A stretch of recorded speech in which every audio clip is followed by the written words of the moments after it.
ஆதியிலும் பரம்பொருள் மே எழுச்சி பெற்று அணுவன உயிராகி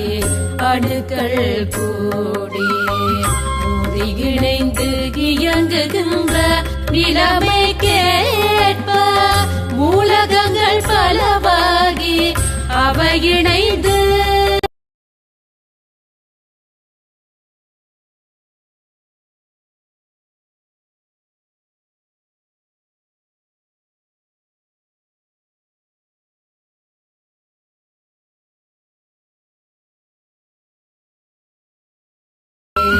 ஆதியிலும் பரம்பொருள் மே எழுச்சி பெற்று அணுவன உயிராகி அணுக்கள் கூடி